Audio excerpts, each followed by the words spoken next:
Bonjour Christelle, merci beaucoup d'être là aujourd'hui. Peut-être avant de commencer à partager ton parcours, est-ce que tu peux nous parler un peu de toi et de ton activité? Oui, bonjour Laure, merci pour cet espace. Alors moi, je suis maman de deux enfants, je suis à la tête de mon entreprise qui s'appelle Nouveau Tournant et j'accompagne les parents, les familles sur la partie éducation financière. Je les aide à concrétiser leurs projets de vie, que ce soit l'achat d'une maison, de financer des voyages, financer une reconversion pro à l'aide justement de nouvelles sources de revenus, une diversification de revenus, que ce soit à travers l'immobilier, l'entrepreneuriat ou la partie placement financier. Super. Toi, tu viens de terminer ton programme structuration Ouais.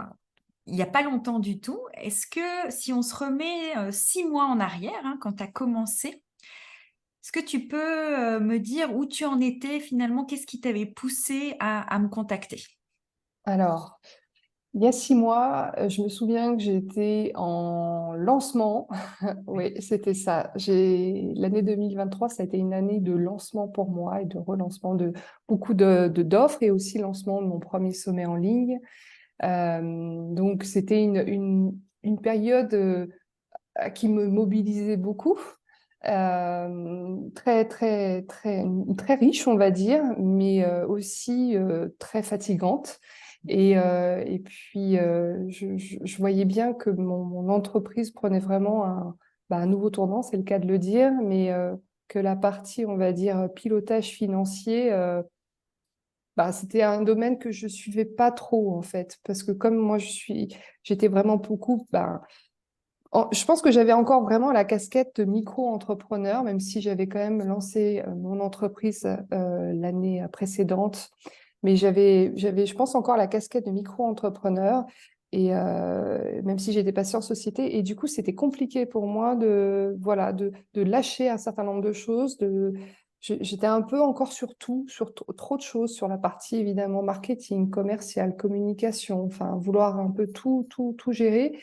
Et sur la partie, ça, je le dis vraiment avec honnêteté, la partie pilotage financier, c'est je vois mes chiffres, de toute façon, je les transmets à mon comptable chaque mois, mais je ne regarde pas plus en fait, hein. Ouais. Et je sentais bien qu'il y avait quelque chose, que je passais forcément à côté de quelque chose. Ouais. Quand tu dis, tu étais encore dans l'esprit micro-entreprise, est-ce que tu peux nous dire un peu ce que tu veux dire par là? Est-ce que c'était plutôt, tu étais focalisé sur le chiffre d'affaires ou sur le fait que toi, tu faisais un peu tout, tu contrôlais Ouais, tout? ouais. C'était un peu ça? Ouais. C'est vraiment ça, en fait. Alors, c'est un peu tout, mais c'est vrai qu'il y a le côté déjà au niveau chiffre, c'est vraiment d'être focalisé sur le chiffre d'affaires. Et c'est vrai que quand on est micro, on a cette obligation légale de tenir son livret de recettes, mais pas de Et dépenses, c'est en tout? fait. Ouais, c'est tout. Ouais. Donc, du coup, les dépenses, bon, voilà, je les listais plus ou moins. Enfin, bon, j'y mettais pas en tout cas vraiment d'attention. Et puis, je me souviens aussi que j'étais vraiment beaucoup plus sur la partie raisonnée encore en TTC et Oui. non pas en hors taxe. Et ça, je vois depuis peu de temps, hein. Maintenant, je raisonne vraiment, c'est complètement un autre switch. Maintenant, je raisonne vraiment en hors taxe. D'ailleurs, souvent, je l'annonce à mes clients pour mes accompagnements, je l'annonce en hors taxe parce que voilà, je suis passée sur autre chose. Et oui, puis il y a aussi ce côté, voilà, vouloir continuer à être un multicasquette sans prendre le temps de déléguer. Ah, puis il y a autre chose qui me vient en tête, c'est la partie aussi investissement. Oui. J'investissais beaucoup en moi, beaucoup dans des coachings, on va dire, d'ordre business, d'ordre mindset. Ouais. Mais je me suis rendu compte que j'investissais pas assez sur la partie, on va dire, fonction support, sur la partie équipe. Et voilà, et c'est vrai que l'accompagnement m'a permis vraiment de mettre en lumière ce, Cet ce- aspect-là. cet aspect-là, ouais. Ben, justement, si on essaye de voir 6 mois après, t'en es où là au niveau du pilotage financier, de toutes ces casquettes qu'on doit quand même porter quand on est entrepreneur? Comment tu te sens à ce niveau? Alors, moi, je me sens beaucoup plus sereine. Ça, c'est quelque chose que tu m'avais dit dès le départ, et maintenant que je redis même à mes clients, c'est ce mantra de la clarté coule la sérénité. Et c'est tellement ça. En plus, ce qui était rigolo, c'est que quand je t'ai contacté, c'était au moment donc, du sommet que j'avais baptisé sérénité financière et prospérité. Et ça allait pile poil forcément sur ce que je devais travailler. Et là, je me sens vraiment extrêmement sereine parce que j'ai mis en place déjà mes filets de sécurité. Ouais. Je suis beaucoup plus au clair avec mes chiffres. J'ai plus cette peur, en fait, de regarder mes chiffres en face. Souvent, on peut avoir cette tendance, je pense que tu l'avais dit à un moment donné dans un de tes posts, cette honte financière, je ne sais plus Ouais. comment tu l'avais formulé, Culpabilité financière, je crois que culpabilité je l'avais appris. financière. Ouais. Et c'est vrai qu'en fait, quand on a peur des chiffres, on va avoir tendance à les fuir, et alors qu'on devrait y prêter encore plus attention, mais du coup, on peut avoir tendance à les fuir encore plus, en fait. On le Ouais. sait, hein, quelque part, et en Oui. plus, on culpabilise.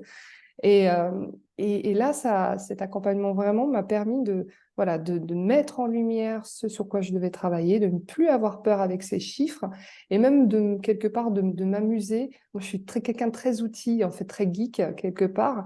Et en fait, les outils que tu nous partages, qui sont simples, je trouve, à appréhender, bah, une fois voilà, qu'on les utilise, pour moi, c'est devenu une habitude, en fait, de les regarder chaque semaine. Maintenant, je regarde mes chiffres et j'ai plus d'appréhension parce que je sais où je vais, je sais que je vais pouvoir rectifier et voir venir, en fait. Ouais, effectivement, de la clarté naît la sérénité, c'est hyper important pour moi. Donc, je suis hyper contente que ça soit un mantra que tu t'es approprié aussi. Et donc, tu parles des outils. Et c'est vrai que ce qui est super, je trouve, c'est que toi, tu as réussi à les transformer en quelque chose que toi, tu regardes au quotidien, qui te stresse pas, qui te pèse pas trop, même si peut-être la prochaine étape, ça sera délégué aussi, ça c'est tout à fait possible. Mais comment tu te sens dans justement le fait que quelque part le pilotage financier aujourd'hui, bah, t'entends mon chien derrière, je suis désolée, que le pilotage financier, ça soit quelque chose qui fait partie de ton quotidien, alors que c'était pas du tout comme ça que tu le voyais. Enfin, tu te disais, bah, j'ai pas le temps, je fais plein de trucs différents, je dois faire. Tu vois, ce qu'on me dit toujours, c'est je dois faire le marketing, je dois faire la vente, je dois m'occuper des clients. Je peux pas faire ça en plus. Est-ce que tu as un avis là-dessus sur Oui. le temps et le pilotage financier, justement? Bah, je pense qu'en fait, c'est parce qu'on n'y prend pas plaisir. En tout cas, on ne Ouais, veut pas y prendre plaisir. Et dès lors que on n'y voit pas, on y voit l'intérêt, hein, ça c'est évident. On sait évidemment que si on gère bien son budget d'une façon générale, que ce soit pro-perso, bah, ça va être beaucoup plus aidant pour la suite. On y voit l'intérêt, mais on n'y voit pas le plaisir. Et tant qu'on n'y voit pas le plaisir, bah, ça va pas. Et tu vois, ça avait été la même chose quand je suis passée de micro-entreprise à société. C'est que je voyais l'intérêt de passer en société, mais j'y voyais pas le plaisir oui, parce qu'il y avait toutes les démarches, c'est vrai. notamment administratives, à faire en amont, et c'était quelque chose de très compliqué. Et à l'époque, ce qui m'avait aidé à passer le cap, c'était, OK, en fait, je veux organiser un séminaire. Là, j'ai tout intérêt où je prends en charge énormément de dépenses, notamment le gîte et le couvert de mes participants, et je veux payer aussi des intervenants. Donc là, j'ai tout intérêt à passer en société, et ce séminaire me portait, en fait. Enfin, ça me mettait en joie, j'avais un réel plaisir de le faire, et je m'étais engagée aussi auprès de mes intervenants qui sont des personnes que j'aime beaucoup. Donc là, du coup, ça m'a aidé à switcher. Et là, cette année, au niveau du pilotage financier, j'y voyais pas effectivement le plaisir sur le coup, mais là, ce qui m'a aidé, c'est j'adore apprendre et j'adore être accompagnée. Donc, me dire que j'allais apprendre auprès de personnes aussi compétentes que toi, aussi expertes, et qui allaient me permettre justement de découvrir en plus des nouveaux outils, comme j'ai vraiment cette valeur d'apprentissage en moi, je suis très curieuse de nature. Mais là, tu vois, j'ai vu ce côté plaisir, ce côté aussi accompagnement, ce format qui m'est beaucoup plus facile que de suivre des formations en ligne. Je sais très bien que je suis une très mauvaise élève et que là, j'ai déjà acheté, et je sais que beaucoup de personnes vont se reconnaître dans ce que je vais partager. On achète beaucoup de formations en ligne pour se déculpabiliser, et puis au final, on les regarde pas. Alors que quand on s'engage quelque part dans un accompagnement, moi, je m'engage aussi vis-à-vis de la personne qui m'accompagne. Donc là, je sais que j'aurai pas le choix et je vais devoir y aller. Ouais, et puis tu as raison, les formations en ligne. ça peut être anxiogène aussi et nourrir cette culpabilité financière qu'on a. C'est-à-dire, oui, mais j'ai pris une formation, mais je la fais pas et je me sens encore plus inapte, inadéquate. Et ça, c'est vrai que ça peut être dans tous les domaines d'ailleurs, mais dans le domaine financier, c'est quelque chose qu'on entend beaucoup. Bah, j'ai Ouais. téléchargé quelque chose, un outil en ligne où j'ai fait, mais j'y arrive pas. Et du coup, ça nourrit notre culpabilité finalement, culpabilité financière. Et c'est dommage parce que des fois, il faut juste un petite personne qui t'aide et qui te soutient au quotidien. Exactement, et qui nous permet justement d'aller beaucoup plus, enfin, qui nous permet d'avoir le recul à hauteur dont on a Ouais, besoin en fait, et nous montrer les raccourcis, parce qu'on a besoin de c'est raccourcis vrai. aussi. Et à un moment donné, je me dis, bah, ces raccourcis, c'est important que j'investisse dans ces raccourcis-là. Ouais. Est-ce qu'il y a quelque chose que tu aurais vraiment envie de partager sur cet accompagnement qui t'a peut-être surprise est-ce qu'il y a un élément que tu aurais envie de partager au sujet de tes 6 mois dans la communauté LMK? Hmm. Un élément, bah, je sais qu'au départ, il y a eu, le début a été un peu compliqué dans le sens où là, il fallait que je me mette à fond dans les chiffres. Mm. Et ça avait été compliqué les débuts parce que je me dis, oh là là là, il faut que là, je reprenne mes dépenses, mes recettes, etc., etc. Et quelque part, il fallait que je prenne le pli pour Oui, comprendre les c'est outils vrai. que vous nous partagiez. Donc ça, je me souviens que je mettais du temps. Puis aussi, à côté, j'avais mes lancements. J'avais Ouais. beaucoup de choses à faire qui continuaient aussi. Et c'est vrai que quelque part, mon cœur me portait quand même encore un peu plus sur on va dire, sur la partie créativité, lancement, accompagnement, plutôt que sur la partie suivi de mes chiffres. Et ta collaboratrice est venue me rechercher, en fait. À un moment donné, je me souviens très bien de ce moment-là, elle m'a dit, ça va, Christelle, où tu en es? Est-ce que tu as besoin de moi, etc. Dans l'accompagnement, j'ai beaucoup, beaucoup apprécié ce qu'elle a fait. Et là, et puis en plus, ça a réveillé en moi le côté très engageant que j'ai. Quand je m'engage, j'y vais à fond. Donc là, je me dis, non, mais là, elle m'a posé une question. Donc là, OK, je vais m'y remettre. Et à ce moment-là, ça a été une nouvelle. Le déclic. Là, ça a vraiment été le déclic et je me suis dit, OK, là maintenant, j'y vais à fond parce que je veux vraiment me donner les moyens. Et à partir de là, tout allait très vite, très, très vite. Bah oui, je pense que tu as vraiment tout appliqué. Tu as été la super bonne élève du programme. On est super contente. Mm. Mais c'est vrai que ça peut être euh, difficile au début. Tu as raison de le préciser. Ce fait, tu te dis, c'est presque une montagne. Il faut que je collecte les infos parce qu'effectivement, nous, on fait le travail pour vous, on fait le tableau de bord, on fait le diagnostic, mais on a besoin de matière pour faire tout ça. Et cette Mm. matière, c'est la vôtre, c'est vous qui nous la transmettez. Ouais. Et c'est vrai que ça peut être un peu, ce petit passage peut être difficile. C'est aussi pour ça qu'on en a conscience et qu'on fait en sorte que, voilà, on essaye de perdre personne en chemin. Mais c'est vrai, tu as raison de préciser que quelque part, c'est aussi un investissement en temps de ta part, un investissement personnel finalement, Mm. de rentrer dans cet accompagnement. Et je vais rajouter aussi autre chose, c'est ce qui prend du temps aussi, c'est de prendre ce temps d'intégrer des nouvelles Oui, habitudes financières, routines financières. Tu vois, maintenant, c'est plutôt mardi après-midi, maintenant que je me dis, je regarde les chiffres.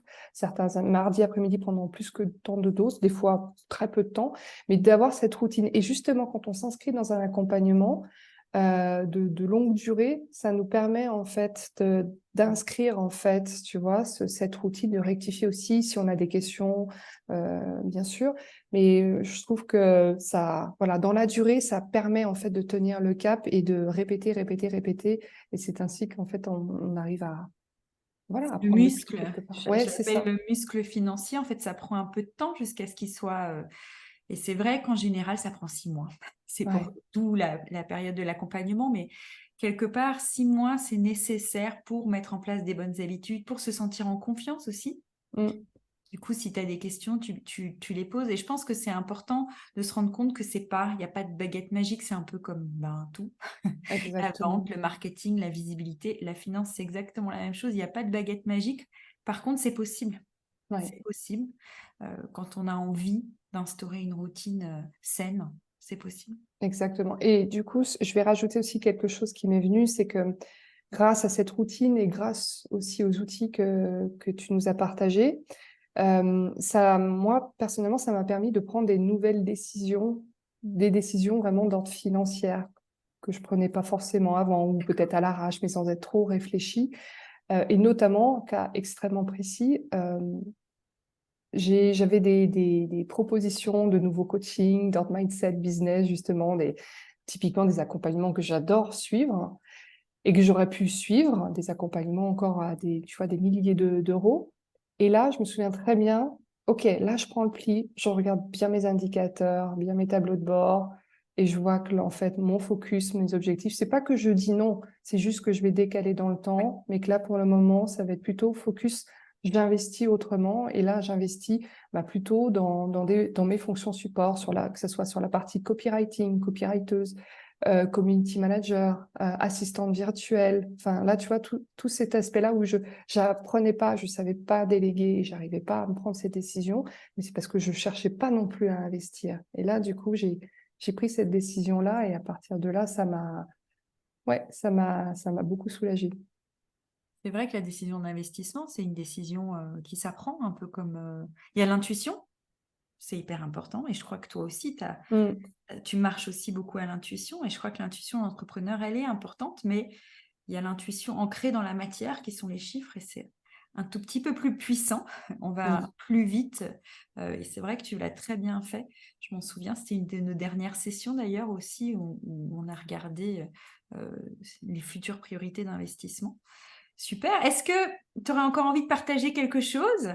Merci en tout cas pour ce magnifique témoignage et ce temps que tu nous as consacré. Est-ce que pour les gens qui ont peur, parce qu'il y a quand même cette idée on est toujours dans l'anxiété, ça peut arriver. Pour les gens qui ont peur, est-ce que tu aurais quelque chose à leur dire maintenant que toi, tu as passé le cap, tu as passé les 6 mois, tu as fait marcher ton muscle, Mm. que tu voudrais leur partager quelque chose?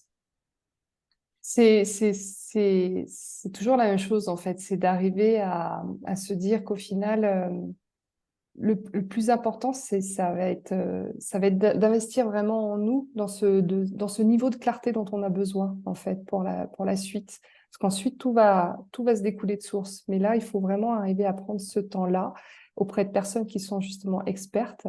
Et oui, c'est un investissement. Et d'ailleurs, comme tu l'as très bien souvent aussi répété pendant l'accompagnement, toute entreprise qui n'investit pas va couler. Oui. Donc, c'est une évidence, en fait, qu'à un moment donné, il faut savoir investir dans le pilotage financier de son entreprise. Merci beaucoup, Christelle. Au plaisir, alors.